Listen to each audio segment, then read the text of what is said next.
coin purse. Strawberry kitchen coin para sa coin purse. Yan, ito mga idol, para pang binta, ilagay dito sa plastic.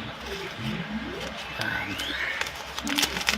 Tapos tapiin natin yan, at saka para hindi mabasa sa ulan pag natulan, lagyan natin ng stapler. Yan. Yan, yan ang mga idol. Alam nyo kung magkano ito mga idol. Pag ikaw magbinta sa tindahan doon sa 6 pesos yung isa. Ito kung sarili mong pwestong 10 pesos yung isa. So ito, yan mga idol, ang dami. Dito din nalagay yan sa zipper na to para magano yan. Ito ganito. Yan, bali 30 pesos na to pag kasama na yan. Coin purse. Yan mga idol. Ito lang ang diskarte dito sa Baguio para habang nagtatambay may pagkikitaan tayo. Yan,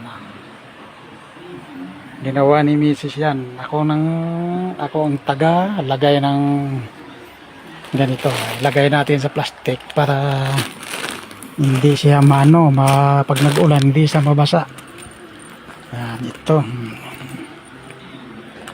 Yan, ang dami. Ganyan lang diskarte sa buhay mga idol para may kita tayo. Makatulong tayo ng kahit konti sa habang nagtatambay tayo.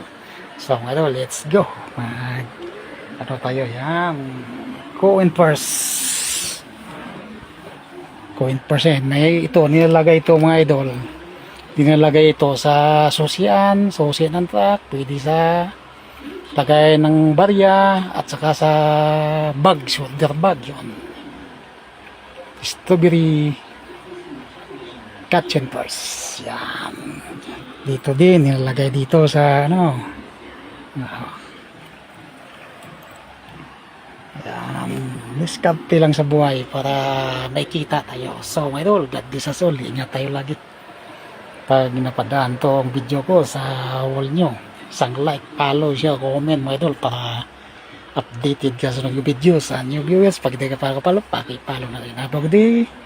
Thank you for watching. Bye bye. Yan, okay kayo. Marami na.